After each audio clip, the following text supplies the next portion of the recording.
Welcome to the Multicultural Mindset broadcast. Your host is Dr. Laverne H. Collins, a licensed professional counselor, award-winning trainer, and keynote speaker. Dr. Collins is the author of Overlooked: Counselor Insights for the Unspoken Issues in Black American Life. Dr. Collins has also been a featured monthly columnist in the American Counseling Association's Counseling Today magazine with her Honoring Diversity column. Now, here's Dr. Collins. Hello and welcome to another episode of the Multicultural Mindset.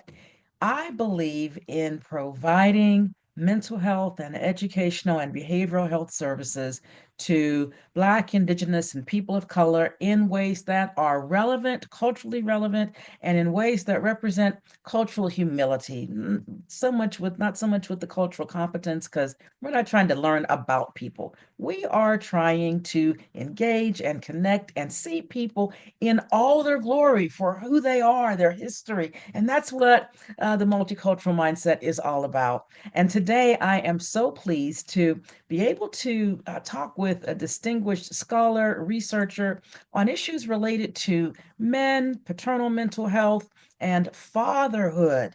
So please join me in welcoming Dr. Tyce Nadrich.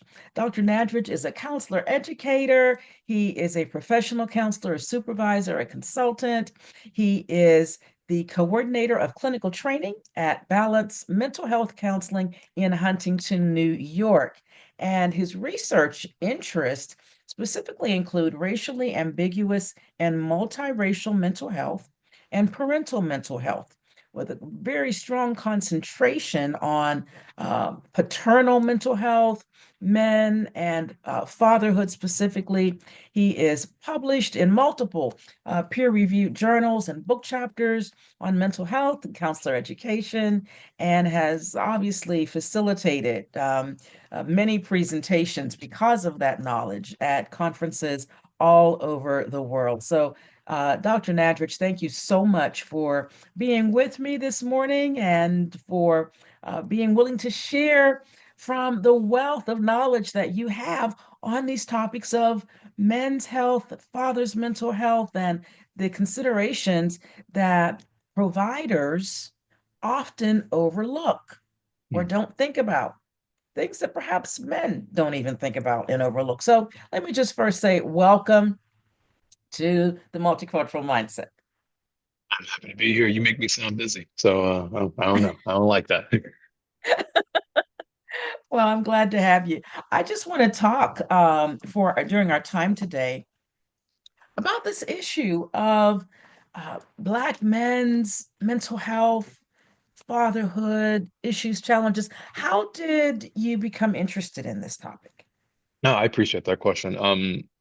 It it started with me becoming a father, if I'm being honest. You know, my first child, I have two children. My first child was born in June of 2020. And as you mentioned, while I'm not currently based out of New York, I was in New York. So just put yourself in your mindset in terms of what it meant to be in New York, just outside of New York City, but still connected with and very much through New York City in June of 2020, going through gestation, all of the isolation, all of the fear. And it was around that time that shortly after my daughter was born, my first child, my daughter, it I felt it. Like I was just like, this is I didn't expect to feel whatever this is that I'm feeling, this mix of emotions, odd emotions, sad emotions. Like there was a lot going on there. And I didn't expect to feel that. And I didn't know what to do with it because no one had told me like, hey, this thing you're about to do, like this is gonna be interesting. This is gonna be hard. This is gonna be difficult. And that's on top of the fact that it was peak COVID times as well. So my interest spurred from there. I'll also add that a dear friend and mentor of mine, who I believe you're going to be connecting with soon, he focused on fatherhood as well. And while we had different focuses within the fatherhood umbrella, connecting with him, working with him, loving him has also in that's like sort of also those two things connecting, becoming a father, his research area in fatherhood, him and I working together and publishing together through his work on fatherhood, it all just sort of coincided. And I had to ask more questions about fatherhood, specifically early fatherhood, this idea of that period, from trying to gestating to postpartum, like that was where it was really like, I don't think we know, I don't think we're asking what fathers' experiences are during this Wow. time. And that was like, I want to know that. That's where it really started. I appreciate the fact that this is coming from your personal experience in part. I know not in Mhm. total, but in part, and that was influential in you trying because you were trying to make sense of your own experience. And so much of our best work comes when we're trying to make sense of our own experience. Thank you for sharing that. What do we need to know about men's mental health, about fathers' mental health? Mhm. What do we need to know? To start, that there is such a thing as father's mental health. Let's be clear about that. And I say that a little bit tongue in cheek, if I'm being honest. Like, I think we all know, like men, dads, of course, there's mental health. I also think that there's a culture, specifically of and about men, that we suppress these things, that we compartmentalize these things. I think that's a broad narrative. I also think there's a special thing happening during pregnancy, gestation, and postpartum because men are conditioned. One, broadly, men are conditioned to sort of just push it downward. We have so many things about masculinity, about what it means to be tough and what it means to be masculine. And I want to be clear, there's generations where I think that some of this is changing on a broader level, but I think those narratives still persist. There's a lot of that that's still there. During the pregnancy process, during the birthing process, during the postpartum process, I think men are told directly and indirectly, it's not about you right now. Hmm. It's about your partner. It's about the person who is carrying and feeding and birthing that baby. And that is very true. I want to be very clear. There's a lot going on there that is not going on with us. And I always say this, even my clinical work, I say, and, not And but. not but. No, not but. And how you doing, man? Like, tell me about you, because, and this is anecdotal, but this is also somewhat in the research as well. But in my clinical experience, when we say, "And how are you?" It says, "I'm good, man. Let's focus on her. I'm all Mm, right, man. She was up last night with X, Y, Z, or she's feeling this." mm, That there's not much space for that and, either because socially we have boxed that and out, or we've conditioned men to not think about the and because we're pushing it down and we're going to focus on her. And to some degree, perhaps even partners and mothers and fathers and siblings and birthing women also are saying, no, no, no, it's about me right now. I think it's a messy spot because yes, it needs to be about you. You are doing something amazing and fantastic. It's something that I literally cannot do, and it affects me too. yes. And what I often say to my clients and because it affects me, it also affects you. I might be jumping ahead to where the conversation goes, but No, go when I do ahead. I this work, love yeah, this. when I do work with my clients, I work a lot with couples who are either preparing for a birthing experience or postpartum birthing experience and adjusting to what it means to bring that baby home. And I often tell partners, I'm like, so let's just be clear. When your partner is all pissy and frustrated, right? Do you feel that? And they go, yeah, I feel that. Does it affect you? Yeah, it affects me. Okay. So if your partner, in this case, let's talk about men, if the father in this dynamic is struggling to figure out what it means to be a dad, what my role is in this spot. What does it mean for how am I supposed to show up as a father? If they are struggling, do you feel that? And the answer is almost always yes, I feel that. And these are the emotional responses that I have to that. Okay, how can Yeah. we address what you're going through, what baby is going through, and what dad is going through as well? Yeah. And you're right, because we focus on because the woman has the physical labor Mhm. because she's sharing the body, sharing her body with the baby. We do focus everything, pretty much everything, on how Mhm. she's doing. And we think of her physical health first, and then we also think of her Yeah. emotional and mental health. Hmm. But because there's not the physical carrying in the from the paternal side, Yeah. we do dismiss that. And shame Mm. on us for doing that. Now, I imagine that because of the way Black men are socialized, I mean, many men are socialized to have the Hmm. hard exterior, but we understand that men of color have so much additional pressure, and there's so much going on there that that level of vulnerability to say, I'm scared Hmm. out of my wits. That's not going to be, it's not a response I've ever heard. Mm. Good. So, what do we say to men of color? What do you say to men of color that makes it safe, that invites them to really talk? Like, is there anything that you find that gives them the, "Oh, so glad you asked." Yeah. I share this story when I've talked about this topic. I share this story often, and I'll end it with a direct question that I've asked, and that I usually almost always ask. Um, I was working with this couple who they were maybe 9 or 10 months postpartum. It was, their situation was they literally had their kid most of the time in the session. We were hanging out because that's what it had to be. We need to go to counseling, and we don't have anybody to take care of this baby, so we're gonna bring this baby. And I was like, cool, bring this baby. I'll hold the baby if I need to. So we're gonna get this work done. Um, and I remember when we were doing our intake. It's probably early on because I remember the kid was still in a car seat. Um, and as I'm going through the questions and I'm asking the questions that I think need to be asked, especially if we're postpartum, I look at mom in the situation as a heterosexual couple. So I look at mom and I go, like, how was pregnancy? How was gestation for you? And she talks about this and, had some tough spots and some medical complications and all that. And I looked at the dad and I say, how was pregnancy and gestation for you? And he literally looked at me and he looked around trying to figure out who I was talking to. And I'm looking at him like, yeah, you. And he looks at me, he goes, no one's ever asked me that question before. I said, well, I'm glad that I asked. So my point in sharing that story is I think to start, we should acknowledge that men are part of this process. And I do think we do that sometimes. And I think sometimes when it comes to exactly what you're saying, the medical side, the emotional side, all of that, I don't think we take the time to check in with folks about that. And there's a variety of reasons. I want to be very clear. Medically, physically, yes, this is exclusively within the birthing parent. This is exclusively within the person who carries the pregnancy. Emotionally, that's everybody. That's all. That's Yeah. everyone involved.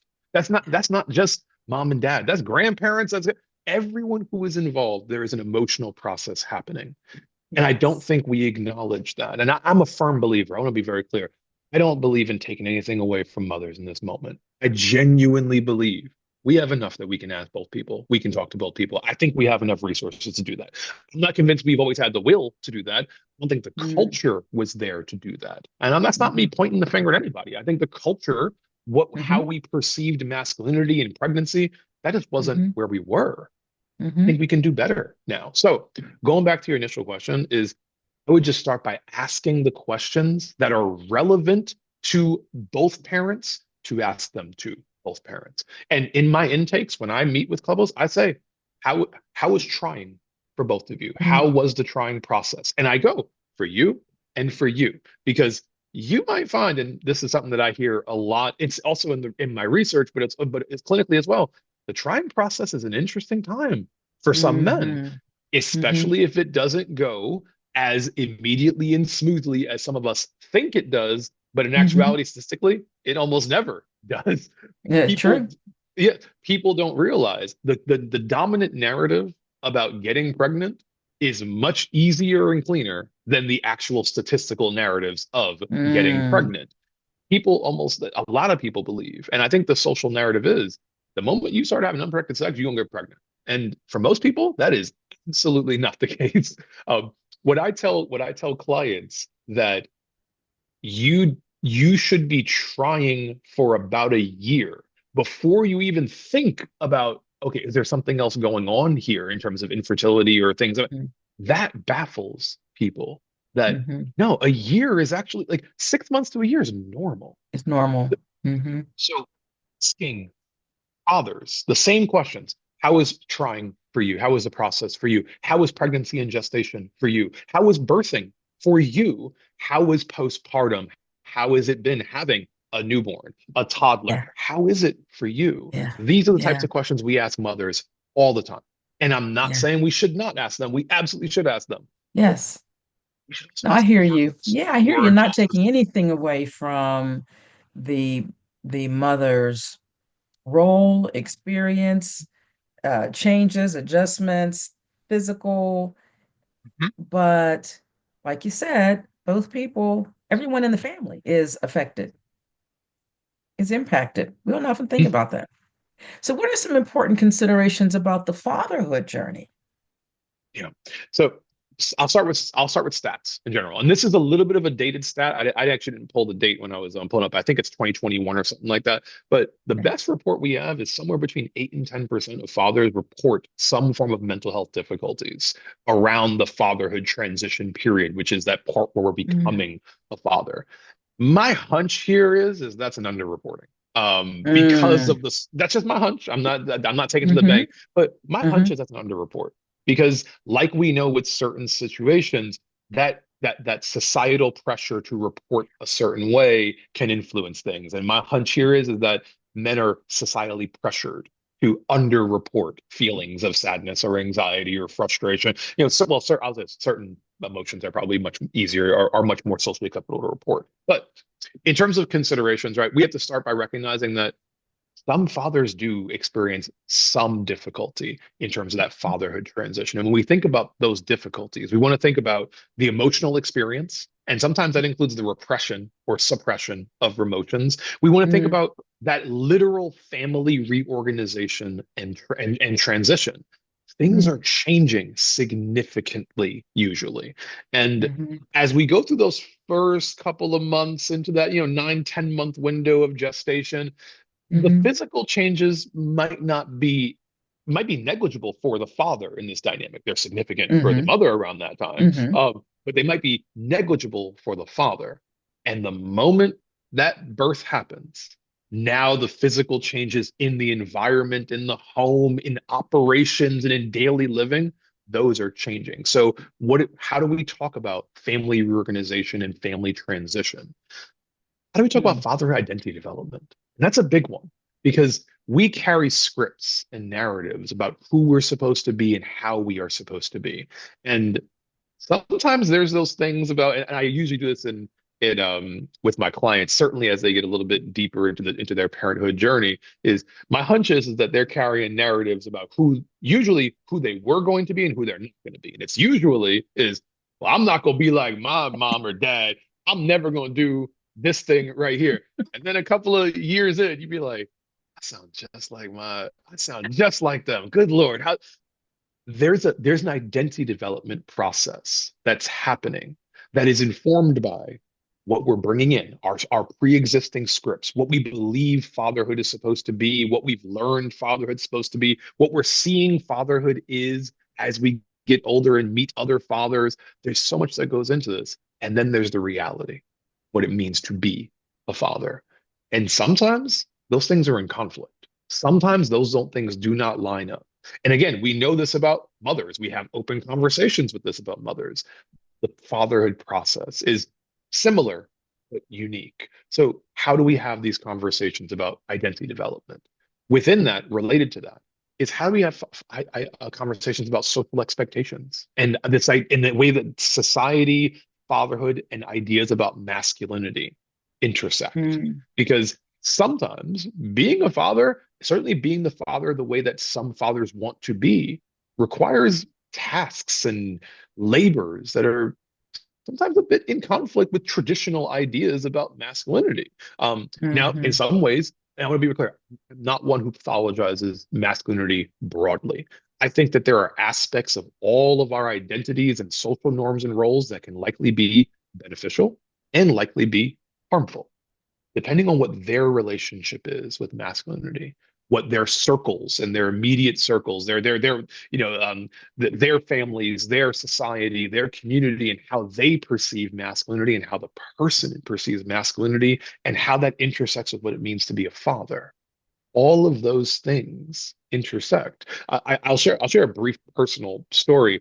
I'm reflecting on when my daughter was born. So my daughter, I'm sure someone listening to this may empathize with. Sleep was not a thing. She didn't do that. Like that was just not. She wasn't having it. Like sleeping was like, no, I'm not doing that. That she literally slept in two situations. Number one, actively nursing. If she was actively nursing, she would fall right asleep. And number two was if I had her in a stroller outside moving nonstop. Like the Oh, moment you stopped, it was a problem. So you got to move, move, move. So it would be wow. part of my early fatherhood was first off, my wife needed to sleep, like because she couldn't sleep.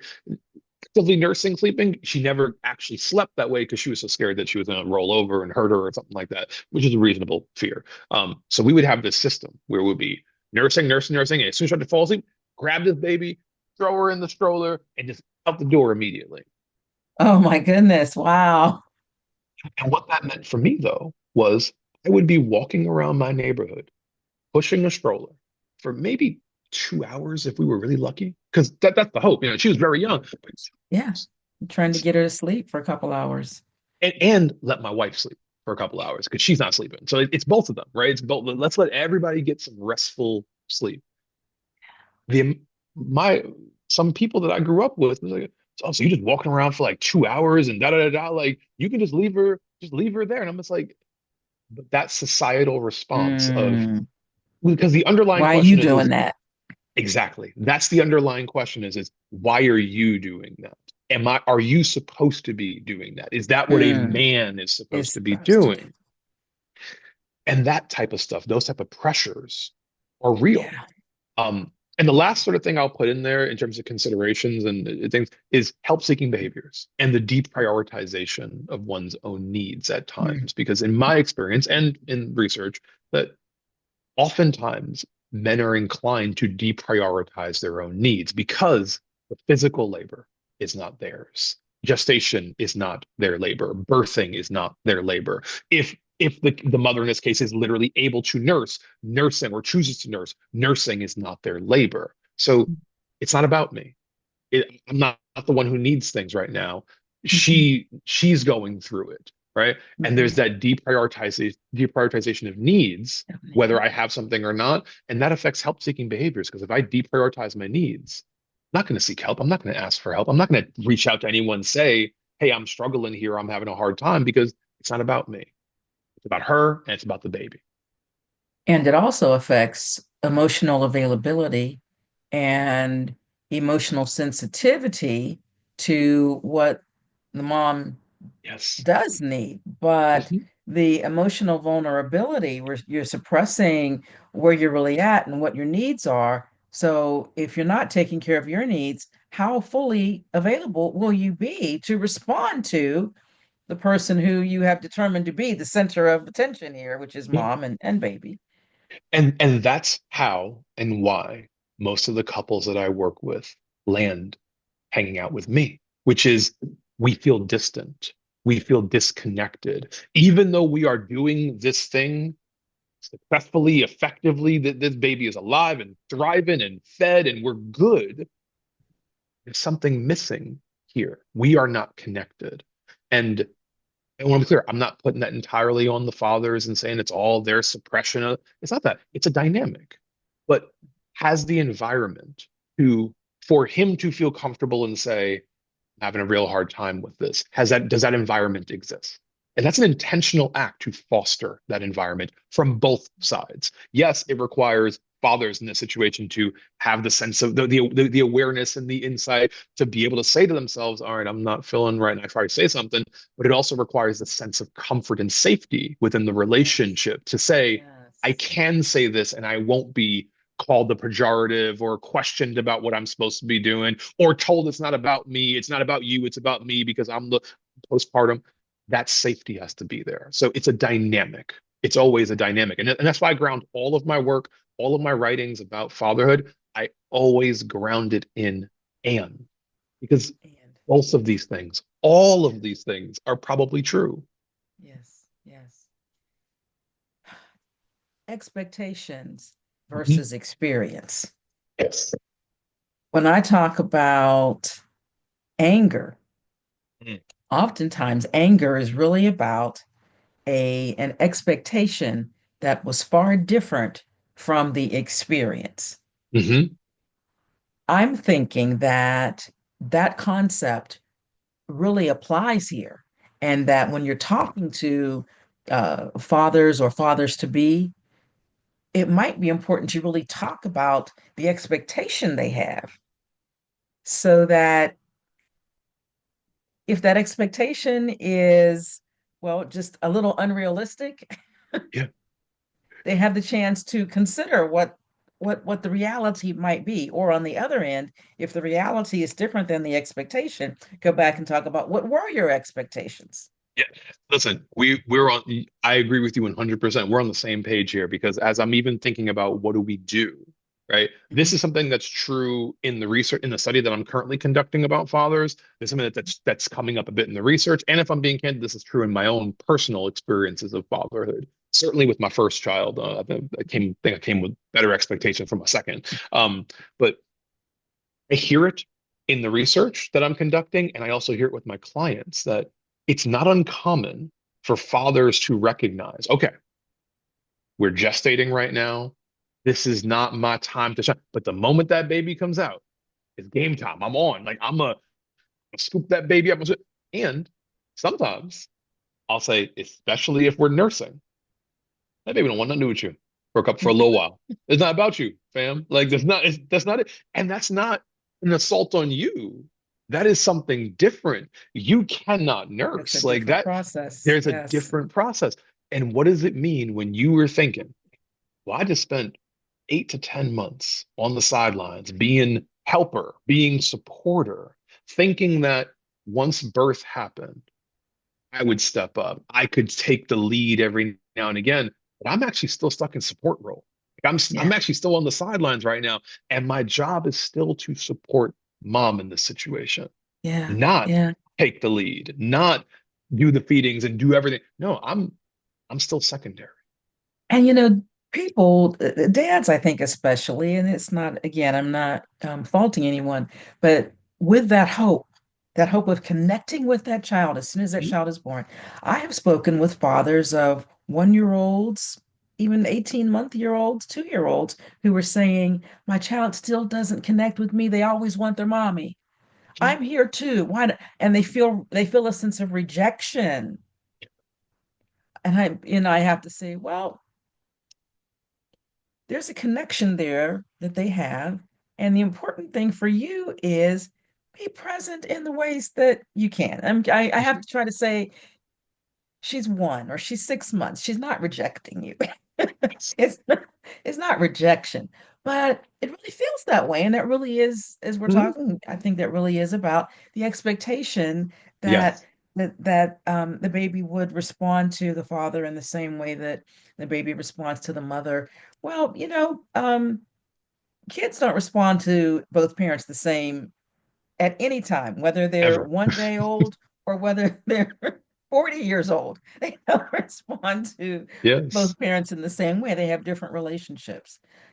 When you're working with men, with dads or dads to be, do you find that they are looking for the TV dad kind of Mm. situation I to think it happen? varies. Yeah, I think it Okay. varies. I think all men that I've worked with and that I've encountered are seeking connection.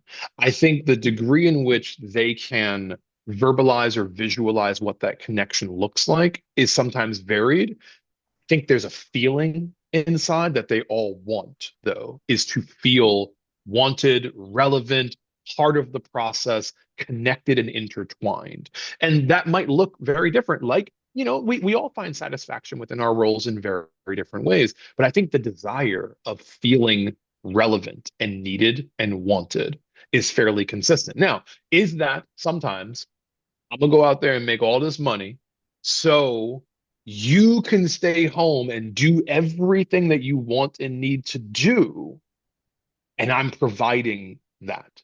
Yes, that could be it. Is it also, I'm painting a false binary here, but like on the other side of this, is it also want to make sure that I am doing feedings and doing changings and soothing and doing doctor's appointments? Also, I want to be present for it all. And I want to be an equal part, or maybe I even want to take the lead. I often say with my clients, like who's lead right now? Like sometimes, because as you were mentioning, kids sometimes vacillate between who they are going to in general, but also with very specific things. And this is something that we learn about the parenthood journey is that sometimes what happens is kids will vacillate between parent A is a lead now, like that's the person I go to for everything. That's the person I listen to, and I'm gonna ignore everything parent B says, and then I might swap and go, I'm gonna listen to you, I'm gonna go to you, and I'm gonna ignore this one over here.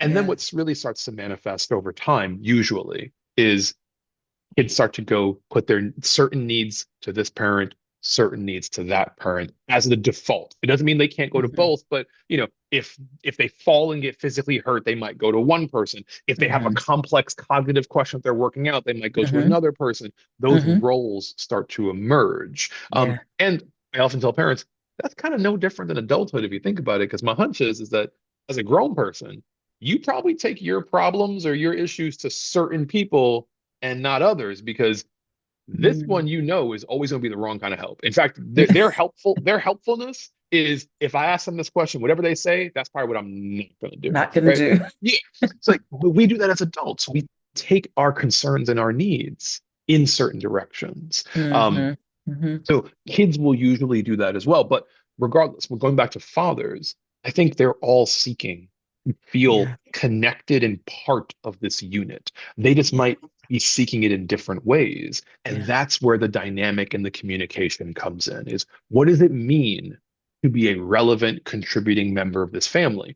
Does your ideas about what it means to be relevant and contributing, does it match your partner's ideas about what they need and what they're asking for, right? Are those things connected? Does it match your child's or your children's ideas about what they're clamoring for? Are we in sync? Are we congruent? And that's the analysis and that work that we have to do. I use the infancy narrative a lot because, again, especially if kids are nursing, it's very common that baby, 0 to 6, 0 to 12, 0 to 18 months, there's a connection there because it's literally sustenance. Like there's a literal thing here.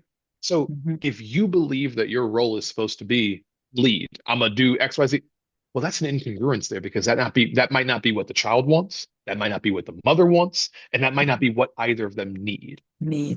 So what can you do to contribute in that way? And how do you reconcile your own ideas and expectations about what you should be doing versus what you are doing? I have so much respect for two things that I hear coming from you.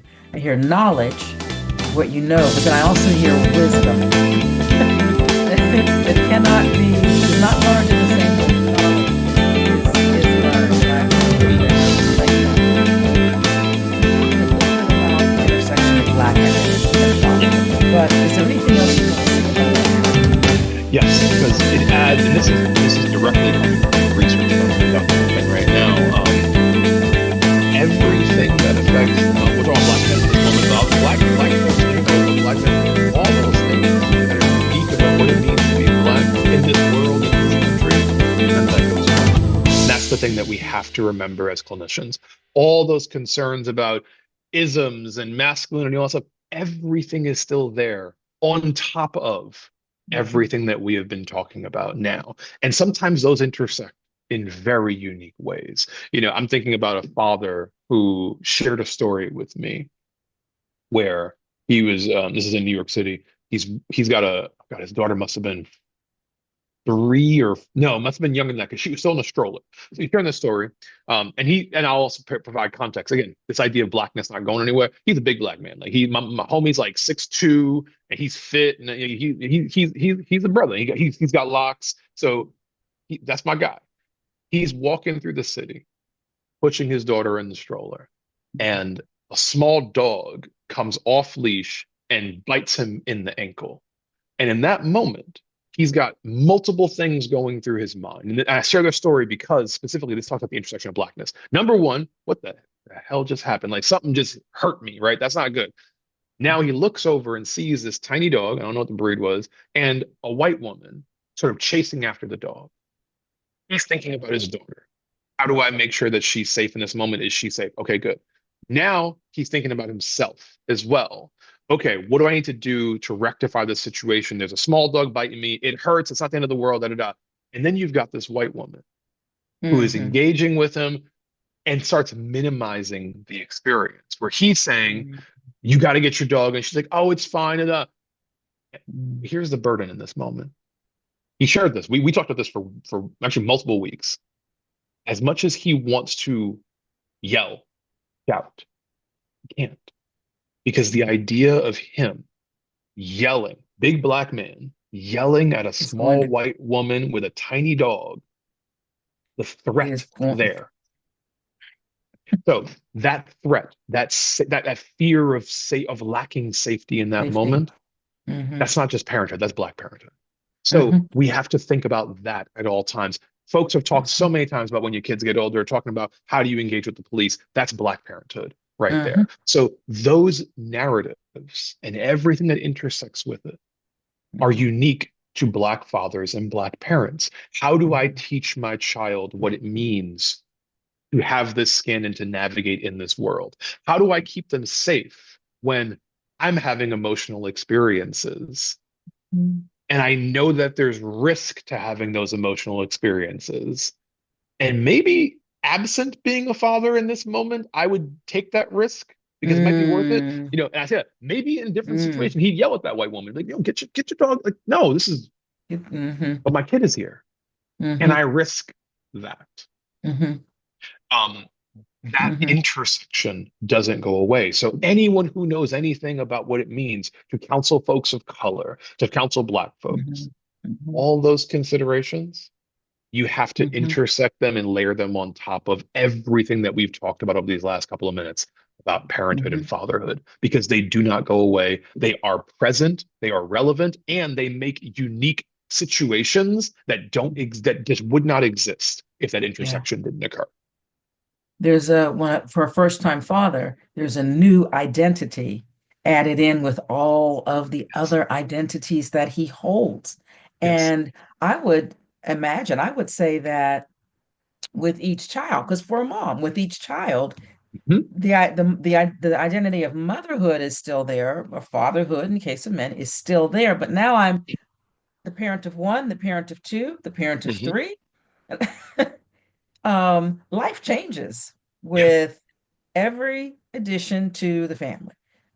And it makes total sense to me what you're saying about paying close attention, not being dismissive about the intersection of this new identity, especially for first-time fathers, or even the identity of a father who's trying.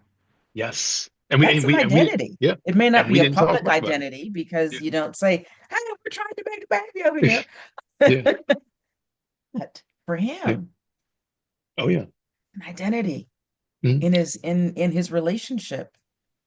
Yeah, It's we didn't talk much about trying, but the trying process is something that I've talked to a lot about clients about what that means for you when you're carrying who you are into this position of, well, here's a thing that I thought that would mhm. just happen or that I can do. And in some ways it's tied to who I am. Again, Yeah. ideas about masculinity, fertility, all of that. And what does it mean if that's not my reality? And you mentioned something else that made me think, and I'll personalize it. I have two children. I have a daughter, I have a son. My daughter is older, and what it meant for me to father a daughter, and both me and my wife are both mixed race. So my daughter came out lighter than both my wife and I. So I have a lighter skinned daughter and I have a darker skinned son. My son came out darker than both my wife and I. All of those fatherhood dynamics Mhm. are there and they're Mhm. different, right? So Mhm. I have a son who is darker skinned than I am and my wife is. And I'm already Mhm. thinking, okay, how do I teach this boy? How do I keep him? How do I protect him? How do I help him stay Yes. safe? Yeah. And I'll also add, I have a daughter who is lighter than I am. And there have been times, and this thought till this day, it still sometimes pops up, especially with my mother. My mother is my father is white, my mother is black. My mother is much closer to your complexion than anything else. And she's got this very light-skinned granddaughter who she picks up from school sometimes, and it's like, Mhm. that's your grandma? Is that your grandmother? Yeah. And the Or is idea that of your me, nanny? Or is that your, she is that your, and she's gotten the that. Um, mm, and but the idea of me, father, right? There's ideas about who the caretaker is supposed to be. I was always the one doing things. I'm gonna say always. I was often the mhm, one doing the things. I'm at the park with her by myself. I'm gonna say, mhm, mhm, but the thought of being questioned, who's that man with mm, that with very that, light baby? babe, That's been there. yeah, So the dynamics are different for every child, as you were saying, and the intersecting yeah, components of race, of identity, of gender, all of these things are yeah, ongoing. And it's only yeah, if we make the space to talk about them can we start yeah. to reconcile them. And this is tangential, but when you talk about things that we must talk about in families of color, the skin tone ranges as you're describing Mhm. can be from, I mean, across the spectrum. Yeah. And there is research that talks about how parents often tend, and this is from the child's perspective, tend to parent lighter skin and darker skin children differently. And there are even components around gender. So gender and complexion uh, intersect Mhm. in a parent's mind and create different responses. Yeah. And that's not the main topic, but I still appreciate you bringing that up because that's another one of those things that's overlooked. We don't Yeah. talk about that. It just remains almost this invisible, um, visceral response Mm. to certain situations. So thank you for bringing that up. That those are also the kinds of things that we need to talk about when you're talking about parenting at all Yeah. with people of color, families Yeah. of color. Oh, this is such a rich conversation. I've just got one more closing thought a question I want to pose to you, then I'm going to let you just share whatever you'd like to share, generally speaking. I wish we had more time, but um, I'm going to have you back. I have you back. What recommendations do you have for Black fathers and for those who care about them? Yeah. And so you worded the question perfectly because for me, it's not just you, it's the people who love you, right? It's both of Mhm. those things. So for Black fathers and for the people who love them, I think opening dialogues about role and expectation, which we've been talking about a lot, is salient. It's huge. Mhm. Being able to ask the question, what do you think your job is going to be as you go through this process? What do you hope to do as you go through this process? Because that expectation might really be significant to them. And sometimes the lack of that expectation, I don't know what I'm supposed to do, is just as significant. Because sometimes folks come in with ideas of, this is who I'm supposed to be. And if it lines out and it works out perfect, then maybe that works out. Awesome, good. And sometimes folks are like, I don't know what I'm supposed to be. I want someone to tell me who I'm supposed to be or what I'm supposed to be. I've never had an experience or seen somebody in this Yeah, role, or the people I've seen in this role. It doesn't I seem don't like what know. I want to do. That isn't it. So I don't know who I'm supposed to be or what I'm supposed to be doing. And I want to be clear. I don't think that should exclusively be the partner, in this case, not the mother, the mother's job either to tell them, here's what you're supposed to do. Here's what that's a personal journey that we have to go Yes, on. We yes, have to do that exploration. So as we ask those questions, we have to find community. And that's hard because not everyone has as much access to community in terms of what it means to develop your own sense of self. But finding folks to connect with, whether it's starting in the community level, whether that's your community center, whether that's your church, whether that's just your homies, whatever that is, starting those dialogues about uh, what has fatherhood been like for you? What do you want to be? What do you want out of your father? What do you hope to be as a father? Or hop into session with a counselor or someone along those lines to explore these ideas of mhm, here's what I think fatherhood is going to be. We can start to open that door and have conversations. Okay, well, that sounds like it could be a possibility. What else do you think fatherhood might be? Those types of questions and those types of dialogues to sort of start to story alternative narratives to what fatherhood is. To and you, I'm sort of paraphrasing what you said, to start to examine those pre-existing identities that are going to bleed their way into that new forming identity of father. We have to look back because whatever we're expecting, whatever we're thinking, it's informed by what we've been through and what we've thought and what we've experienced. Exactly. Yeah, exactly. That speaks to a level of self-awareness, self-knowledge, knowing yourself by nature and knowing yourself by nurture, because so many people spend their entire lives trying or identifying who they want to be based on, as you said, someone else in their life. They're hell bent on, I am not going to be that person, or Yeah. they spend the whole life trying to be somebody, and they miss out on the fact that, man, my child just needs me to be who I am. Yeah. I don't need to define myself by trying to be like, just like my dad, or trying not to be like my dad. I will never Hmm. be like my dad. And no matter what, especially when you're trying so hard not to be like someone else, that's Hmm. usually who you end up being just like, or the impact of the effect, end up having the same effect, maybe for a different reason. But that just does not work. And it Mm. speaks to the need for healing. So I think you would agree with this, that sometimes when you have dads who are trying or are have already walking in the role, you probably have to spend a good bit of time helping them explore Hmm. who they are Hmm. so that they can bring their full self authentically into both the relationship with the partner, the mom, and with the children. That's always the goal, is how do we change the dynamic? How do we exist within the dynamic? Because it's not about the individual. The individual matters. I want to be very clear, but it's Mhm. as individual people, sometimes folks are very functional individually. Mhm. They work very well on their own, and they come together, and it's a hot mess. And so, how do we both serve ourselves well as individuals, but then serve ourselves as a unit? And that requires work. That requires intentionality. And I think maybe the last thing, but except when you talk about that idea, sort of the binary of, who I'm not going to be, or I'll aspire that person to be that person.